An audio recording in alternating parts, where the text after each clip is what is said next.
আসসালামু আলাইকুম। সম্মানিত দর্শক, আশা করি দেশের বর্তমানে পরিস্থিতিতে আপনারা সবাই যে যেখানে আছেন ভালো আছেন। দেখুন, রাজনীতির মঞ্চে দৃশ্যমান যা কিছু ঘটে তার চেয়ে অনেক বেশি ঘটনা কিন্তু ঘটে অন্তরালে পর্দার ওপারে। আপনারা যারা নিয়মিতভাবে রাজনীতির খোঁজখবর রাখেন তারা নিশ্চয়ই একটি বিষয় জানেন যে রাজনীতিতে শেষ কথা বলে আসলে কিছু নেই। আজ যা অসম্ভব মনে হচ্ছে, কাল হয়তো সেটাই সবচেয়ে বড় বাস্তবতা হয়ে আমাদের সামনে এসে দাঁড়ায়। একটা দীর্ঘ সময় ধরে আমরা কিন্তু শুনে আসছি সাবেক প্রধানমন্ত্রী শেখ হাসিনা দেশে ফিরবেন এই বছরের ডিসেম্বরে। কিন্তু এখানে একটি বড় ধরনের টুইস্ট রয়েছে। একটু গভীরভাবে যদি আমরা পরিস্থিতিটা বিশ্লেষণ করি এবং ভেতরের খবরগুলোর দিকে একটু ভালো করে সূক্ষ্ম নজর দিই, তাহলে হিসাবটা কিন্তু ভিন্ন কথা বলছে। প্রবীণ সাংবাদিক স্বদেশ রায় তার একটি সাম্প্রতিক লেখায় একটি অত্যন্ত গুরুত্বপূর্ণ তথ্য দিয়েছেন। তিনি ব্যক্তিগতভাবে উনার যোগাযোগ এবং নিজস্ব সূত্রের ভিত্তিতে দাবি করেছেন শেখ হাসিনা ডিসেম্বরে নয়, আগস্টেও নয়, তিনি দেশে ফিরছেন আগামী সেপ্টেম্বরেই। এখন একটু ভালো করে কল্পনা করুন তো দৃশ্যপটটা। সেপ্টেম্বরের কোনো এক মেঘলা দুপুরে বা গভীর রাতে একটি বিমান ঢাকার মাটি স্পর্শ করলো এবং সেখান থেকে বেরিয়ে এলেন শেখ হাসিনা। তখন আসলে কি ঘটবে? তাকে কি রানওয়ে থেকেই সরাসরি প্রিজন ভ্যানে তুলে কারাগারে নিয়ে যাওয়া হবে, নাকি এত কিছুর পরও কোটি জনতার ভালোবাসায় স্লোগানে স্লোগানে শিখতে হবেন তিনি? এই যে একটি দ্বিমুখী সম্ভাবনা, এটি কিন্তু বর্তমান সরকারের জন্য, বিশেষ করে সদ্য ক্ষমতায় বসা বিএনপি সরকারের জন্য আমি মনে করি একটি বিশাল বড় অগ্নি পরীক্ষা। তারা কি আদৌ পারবে এই পরিস্থিতি সামাল দিতে, নাকি সবকিছু ঘটবে একদম নীরবে, নিরালায়, সাধারণ মানুষের চোখের আড়ালে, যেখানে থাকবে না কোনো কোটি জনতা? আজকের এই আলোচনাটি আমরা এমনভাবে সাজানোর চেষ্টা করব যাতে করে আপনারা ইতিহাসের পাতা থেকে শুরু করে বর্তমানের এই যে জটিল সমীকরণটি আমাদের সামনে এসেছে সেটি খুব সহজেই বুঝতে পারেন। দেখুন, ইতিহাসের দিকে যদি আমরা একটু ফিরে তাকাই, তাহলে আমরা দেখব নির্বাসিত নেতাদের দেশে ফেরার ঘটনা পৃথিবীতে আসলে নতুন কোনো ঘটনা নয়। ফরাসি সম্রাট নেপোলিয়ন যখন এলবা দ্বীপ থেকে নির্বাসন শেষে ফ্রান্সে ফিরে এসেছিলেন, তখন তাকে কিন্তু গ্রেফতার করার জন্য যে সেনাবাহিনী পাঠানো হয়েছিল, তারা তাকে দেখে গুলি চালানোর বদলে তার পক্ষ নিয়েছিল। আবার আমাদের এই যে দক্ষিণ এশিয়ার রাজনীতিতেই যদি তাকান, বেনজির ভুট্টো কিংবা নওয়াজ শরীফ যখন নির্বাসন শেষে পাকিস্তানে ফিরেছিলেন, তখন কিন্তু সেই ফেরাটা নিছক আসলে কোনো আবেগতাড়িত সিদ্ধান্ত ছিল না। এর পেছনে কি ছিল? এর পেছনে ছিল আন্তর্জাতিক মহলের এক বিশাল বোঝাপড়া, যাকে আমরা বলি ডিল বা সমঝোতা। ঠিক একইভাবে শেখ হাসিনার এই যে দেশে ফেরার কথা বলা হচ্ছে, এটা কি শুধুই তার একা সিদ্ধান্ত, নাকি এর পেছনে রয়েছে এক বিশাল ভূ রাজনৈতিক ব্লুপ্রিন্ট বা নীল নকশা? বিষয়টি আমি মনে করি একটি তলিয়ে দেখা দরকার। আপনারা নিশ্চয়ই ইতিমধ্যে লক্ষ্য করেছেন, আন্তর্জাতিক অপরাধ ট্রাইব্যুনালের চিফ প্রসিকিউটর মোহাম্মদ আমিনুল ইসলাম এবং স্বতন্ত্র সংসদ সদস্য ব্যারিস্টার রুমিন ফারহানা সম্প্রতি কিন্তু সাংবাদিকদের প্রশ্নের জবাবে একটি কথা খুব জোর দিয়ে বলেছেন। তারা বলেছেন, শেখ হাসিনার দেশে ফিরে আসার ক্ষেত্রে কোনো ধরনের আইনগত বাধা নেই। তিনি দেশে ফিরে আত্মসমর্পণ করে জামিন চাইতে পারেন। আপাতত দৃষ্টিতে কথাটি খুব সাধারণ মনে হলেও রাজনীতির ব্যাকরণে এর অর্থ কিন্তু অনেক গভীর। কেন? কারণ একজন সাবেক সরকার প্রধান, যার বিরুদ্ধে মৃত্যুদণ্ডের মতো রায় ঝুলে আছে, তিনি দেশে ফিরবেন আর তার জন্য কোনো আইনি বাধা আসলে থাকবে না। এটা কি খুব সহজে মেনে নেয়ার মতো কোনো কথা? এখানে কিন্তু অনেক বড় একটি ফাঁক রয়েছে। একটু খেয়াল করুন, পূর্ববর্তী ডক্টর ইউনূসের সরকারের সময় শেখ হাসিনা এবং তার পরিবারের সদস্যদের কূটনৈতিক পাসপোর্ট সহ মোট ৯৬টি পাসপোর্ট বাতিল করা হয়েছিল। তার মানে কি দাঁড়ায়? তার মানে এই মুহূর্তে শেখ হাসিনার কাছে বৈধ কোনো পাসপোর্ট নেই। আন্তর্জাতিক নিয়ম অনুযায়ী পাসপোর্ট ছাড়া কেউ আসলে এক দেশ থেকে অন্য দেশে ভ্রমণ করতে কোনোভাবেই পারে না, এটা সম্ভব নয়। তাহলে তিনি আসলে কিভাবে ফিরবেন? দেখুন, তাকে আসতে হলে ভারতে অবস্থিত বাংলাদেশ হাই কমিশনে একটি ট্রাভেল পাসের জন্য আবেদন করতে হবে। আর সেই ট্রাভেল পাস ইস্যু করার এখতিয়ার সম্পূর্ণভাবে কিন্তু নির্ভর করছে বর্তমান বাংলাদেশের সরকারের সিদ্ধান্তের উপর। এখানে সরকার যদি অনুমতি না দেয়, তাহলে কিন্তু তার ফেরার আসলে কোনো ধরনের সুযোগই নেই।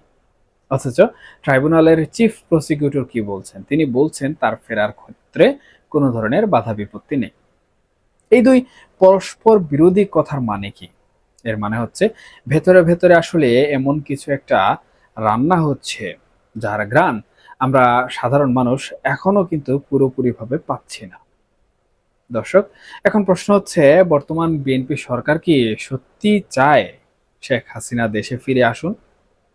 খুব স্পষ্ট করে যদি বলি, বর্তমান সরকার, বিগত ডক্টর ইউনূস সরকার, কিংবা বর্তমান বিরোধী দল জামাতে ইসলামের মতো দলগুলো এবং এনসিপি, কেউই আসলে চায় না শেখ হাসিনা এই মুহূর্তে দেশের মাটিতে ফিরে আসেন। এটি শুধু আমরা কথায় নয়, বাস্তব চিত্র তাই বলে। গত 4 মাসে বর্তমান বিএনপি সরকারের পক্ষ থেকে ভারত সরকারের কাছে শেখ হাসিনাকে ফিরিয়ে আনার ব্যাপারে নতুন করে কিন্তু কোনো ধরনের আনুষ্ঠানিক চিঠি দেওয়া হয়নি, কোনো ধরনের বার্তাও পাঠানো হয়নি। ডক্টর ইউনূস সরকারের সময় যে চিঠি চালাচালি হয়েছিল বা দ্বিপাক্ষিক আলোচনায় যে প্রত্যর্পণ চুক্তির কথা সেই সময় উঠেছিল, এরপর বর্তমান সরকার এ বিষয়ে একেবারে কিন্তু মুখে কুলু পেটে বসে আছে। এখন প্রশ্ন হচ্ছে, কেন আসলে এই নীরবতা? এই উত্তরটা দেওয়ার আগে আরেকটি বিষয় আপনাদের সামনে তুলে ধরতে চাই। সেটি হচ্ছে, আমি প্রথমে বলেছি কোটি জনতার সংবর্ধনা। এখানে এই কোটি জনতা আসলে কারা? আওয়ামী লীগের কর্মী সমর্থক ধরে নিলাম। কিন্তু আওয়ামী লীগের সাংগঠনিক ভিত্তি কি বর্তমান সময়ে এতটাই মজবুত যে সরকারের সকল বাধা টপকে সবকিছু উপেক্ষা করে শেখ হাসিনাকে রিসিভ করার জন্য ফুলের মালা নিয়ে কোটি কোটি জনতা এয়ারপোর্টে চলে যেতে পারবেন? বা আদৌ কোটি কোটি জনতা ঢাকায় অবস্থান করতে পারবেন? দেখুন, আওয়ামী লীগের বর্তমান যে সাংগঠনিক চিত্র আমরা দেখতে পাচ্ছি, সেই চিত্র অনুযায়ী দেখা যায় যে তাদের সকল নীতি নির্ধারক শ্রেণীর নেতৃবৃন্দ কিন্তু পলাতক অবস্থায় রয়েছেন, তারা দেশের বাইরে রয়েছেন। এই অবস্থায় যে ডেডলাইনটুকু শেখ হাসিনা ধরিয়ে দিচ্ছেন বা শেখ হাসিনা বলছেন এই বছরে ফিরবেন, শেষ দিকেকার কথাই আমি বলছি, ডিসেম্বরকে ধরে। এখন যদি ডিসেম্বর বা সেপ্টেম্বরে তিনি দেশে ফেরেন, তাহলে আওয়ামী লীগের কর্মী সমর্থকরা কি আদৌ পারবে তাদের সাংগঠনিক ঐক্য ধরে রেখে কোটি কোটি জনতার জনস্রোত তৈরি করতে? কারণ কোটি কোটি জনতার জনস্রোত, আওয়ামী লীগ কর্মসমর্থক হোক বা সাধারণ জনগণ হোক, যদি করতে না পারে, অর্থাৎ মানুষের জনরোষ বা কোটি কোটি জনতা যদি সেখানে না যায়, তাহলে এখানে কিন্তু আমরা স্পষ্টভাবেই দেখতে পাচ্ছি যে শেখ হাসিনাকে বিমান থেকে নামার পরে কিন্তু প্রিজন ভ্যানে তুলে ফেলা হবে। তাহলে আওয়ামী লীগ সাংগঠনিকভাবে কি এতটা শক্তিশালী হয়ে গেল যে তারা শুধুমাত্র তাদের তৃণমূলের কর্মী এবং যারা দেশের মাটিতে আছেন, যেভাবেই হোক মাটি কামড়ে দেশের ভিতরে বেঁচে আছেন, তারা সবাই মিলে কোটি কোটি জনতার জনস্রোত তৈরি করতে পারবেন? যদি সেটা না পারেন, তাহলে শেখ হাসিনার ঠিকানা হবে জেলখানায়। এর পরবর্তীতে আসলে কি হবে সেটা কিন্তু সম্পূর্ণ সরকারের পলিসির উপর ডিপেন্ড করছে, আওয়ামী লীগের পলিসির উপর ডিপেন্ড করছে এবং কূটনৈতিক এবং রাজনৈতিক সিদ্ধান্তের উপর ডিপেন্ড করছে। তবে সাংগঠনিক কাঠামোর বাইরে শেখ হাসিনা বা আওয়ামী লীগ যেটি করছে সেটি হচ্ছে, তাদের নেতারা এখন দেশে ফেরার চেষ্টায় আছেন এবং তারা আন্তর্জাতিক লবিং এবং কূটনৈতিক সম্পর্কটি সবথেকে বেশি হাইলাইট করে কিন্তু বর্তমান সময়ে বা শেখ হাসিনা এই ডেডলাইনটুকু দিয়েছেন বলে কিন্তু আমার ব্যক্তিগতভাবে মনে হচ্ছে। তবে এই বিষয়টি জানতে হলে আমি ব্যক্তিগতভাবে মনে করছি আমাদের আসলে আওয়ামী লীগের স্ট্রাকচারটা দেখতে হবে এবং আরো কয়েকটা মাস, অর্থাৎ সেপ্টেম্বর এবং আগস্ট, এই দুটি মাসকে কিন্তু খুব ভালো করে অবজার্ভ করতে হবে। তাহলেই বোঝা যাবে যে আসলে আওয়ামী লীগ কতটা শক্তিশালী হচ্ছে বা কতটুকু আওয়ামী লীগ করতে পারে, বা শেখ হাসিনা ফিরলে শেখ হাসিনার ভবিষ্যৎ কোন দিকে যাবে। দর্শক, এবার আসি সরকারের নীরবতার প্রশ্নে। সরকার খুব ভালো করেই জানে শেখ হাসিনা যদি দেশে ফিরে আসেন, তবে সেটি কিন্তু তাদের জন্য একটা বড় গলার কাটা হয়ে দাঁড়াবে। যদি তাকে চরমভাবে অপমানিত করে জেলে কোনোভাবে ঢোকানো হয়, তবে তার দলের যে বিপুল সংখ্যক নেতা কর্মী এখনো দেশে চুপচাপ বসে আছেন, তারা হয়তো নতুন করে রাজনৈতিক সিম্পেথি বা সহানুভূতি পেয়ে রাজপথে নামার একটা সুযোগও পেয়ে যাবেন। আবার যদি তার প্রতি নমনীয় আচরণ করা হয়, তাহলে বর্তমান সরকারের যে মূল সমর্থক গোষ্ঠী, যারা আসলে দীর্ঘ 15 বছর ধরে অত্যাচারিত হয়েছে বলে দাবি করে আসছে, তারা সরকারের উপর কিন্তু চরমভাবে ক্ষুব্ধ হবে। বিএনপি সরকার এই মুহূর্তে এমন একটি উভয় সংকটে রয়েছে, যেখান থেকে আসলে বের হওয়া তাদের জন্য অত্যন্ত কঠিন একটি বিষয়। অন্যদিকে একটি গুরুত্বপূর্ণ আইনি পয়েন্ট নিয়ে কিন্তু আমাদের সব থেকে বেশি ভাবতে হবে। শেখ হাসিনার বিরুদ্ধে যে মৃত্যুদণ্ডের রায় হয়েছে, নিয়ম অনুযায়ী 30 দিনের মধ্যে কিন্তু সেটির বিরুদ্ধে আপিল আসলে করার কথা, কিন্তু শেখ হাসিনার তরফ থেকে বা পক্ষ থেকে কোনো আপিল সে সময় করা হয়নি। সাধারণ কোনো আসামির ক্ষেত্রে এমনটা হলে এতদিনে কিন্তু তার ফাঁসির দড়ি প্রস্তুত হয়ে যেত, কিন্তু শেখ হাসিনার ক্ষেত্রে চিফ প্রসিকিউটর এই বিষয়ে আসলে কি বলছেন? তিনি বলছেন, সাবেক প্রধানমন্ত্রী দেশে ফেরার পর আপিল আদালত এই বিষয়ে প্রয়োজনীয় নির্দেশনা দেবেন যে তিনি কি করবেন। দর্শক, এই একটি মাত্র কথাতেই কিন্তু অনেক কিছু আসলে এখানে পরিষ্কার হয়ে যায়। অর্থাৎ তিনি দেশে আসা মাত্রই যে তাকে ফাঁসিতে ঝুলিয়ে দেয়া হবে, বিষয়টি কিন্তু মোটেও আসলে তেমন নয়। বরং তার জন্য আগে থেকেই আইনি প্রক্রিয়ার একটি নরম গালিচা বিছিয়ে রাখা হয়েছে। তিনি আসবেন, আত্মসমর্পণ করবেন, আপিল করবেন, এবং এই যে বিচার প্রক্রিয়া রয়েছে, এই বিচার প্রক্রিয়ায় একটা দীর্ঘমেয়াদী রূপ নেবে। এই যে তাকে একটি স্পেস বা জায়গা দেওয়া হচ্ছে, এটা কি বর্তমান সরকার বা বিচার বিভাগের একক সিদ্ধান্তে হচ্ছে? একেবারেই নয়। দিল্লির ভূমিকা এখানে সবচেয়ে বড় নিয়ামক হিসাবে কাজ করছে। দেখুন, শেখ হাসিনা কিন্তু দীর্ঘ সময় ধরে ভারতের সবচেয়ে বিশ্বস্ত মিত্র ছিলেন, এটা মানতেই হবে। এখন ভারত কি চাইবে তার এত কাছের একজন মিত্রকে এমন কোনো পরিস্থিতিতে ঠেলে দিতে, যেখানে তার জীবন বা সম্মান চূড়ান্ত হুমকির মুখে পড়ে?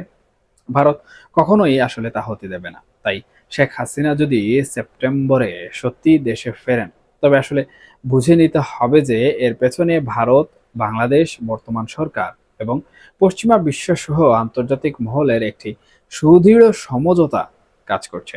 হয়তো এমন কোনো ডিল এখানে হয়েছে, যেখানে সব পক্ষেরই কিছু না কিছু পাওয়ার অথবা বাঁচানোর সুযোগ রয়েছে। অন্য রাজনৈতিক দলগুলো এই পরিস্থিতিটাকে আসলে কিভাবে দেখবে, সেটিও কিন্তু একটি বড় চিন্তার বিষয়। জামাতে ইসলামী কিংবা অন্যান্য ইসলামী দলগুলো অথবা জুলাইয়ের নেতৃত্ব দানকারী মানুষজন, যারা এই মুহূর্তে বেশ সুবিধাজনক অবস্থানে রয়েছেন, তারা হয়তো প্রকাশ্যে এর তীব্র বিরোধিতা করবে। কারণ তাদের রাজনীতির মূল পুঁজি হচ্ছে শেখ হাসিনা বিরোধিতা এবং এই জুলাই কেন্দ্রিক প্রচারণা। কিন্তু পর্দার আড়ালের সমঝোতায় যদি তাদেরকেও কোনো রাজনৈতিক সুবিধা নিশ্চিত করা হয় কোনোভাবে, তবে তাদের এই বিরোধিতাও কিন্তু একসময় আসলে স্তীমিত হয়ে আসতে পারে বা শুধুমাত্র লোক দেখানো হতে পারে। রাজনীতিতে আসলেই চিরস্থায়ী শত্রু বা মিত্র বলে কিছু নেই। এখানে যা থাকে তা হচ্ছে চিরস্থায়ী স্বার্থ। আপনারা যারা এই প্রিয় যে বিষয়টি রয়েছে, সেই বিষয়টিকে শুধু একটি প্রত্যাবর্তন হিসাবে দেখছেন, তাদের বলছি, বিষয়টি আসলে এত সরল নয়। একটি দেশের দীর্ঘদিনের প্রধানমন্ত্রী যখন ক্ষমতাচ্যুত হয়ে দেশ ছাড়েন এবং আবার ফিরে আসার প্রস্তুতি নেন, তখন সেই ফেরার প্রতিটি পদক্ষেপ অত্যন্ত বুঝে শুনে মেপে মেপে ফেলা হয়। শেখ হাসিনা যদি সত্যিই সেপ্টেম্বরে ফেরেন, তবে সেটি হবে বাংলাদেশের রাজনীতির ইতিহাসে আমার দেশটিতে সবচেয়ে বড় এবং জটিল একটি অধ্যায়। হয়তো আমরা দেখব এক নজিরবিহীন নিরাপত্তা বলয়, হয়তো দেখব রাজনৈতিক দলগুলোর এক অদ্ভুত নিশ্চুপ অবস্থান, আবার হয়তো আমরা দেখব রাজপথে এক নতুন মেরুকরণ। সরকার হয়তো চাইবে পুরো প্রক্রিয়াটাকে যতটা সম্ভব নিরালায় এবং আইনি কাঠামোর ভেতরে সীমাবদ্ধ রাখতে, যাতে করে কোনোভাবেই জনরোষ বা গণবিক্ষোভ তৈরি না হয়। কিন্তু কোটি মানুষের দেশে, যেখানে আসলে রাজনীতি বলা চলে একদম মানুষের রক্তে মিশে আছে, সেখানে এত বড় একটি ঘটনা কোনোভাবে কি নীরবে ঘটে যাবে? এমনটা ভাবা বোধ হয়, আমি মনে করি বোকামিই হবে।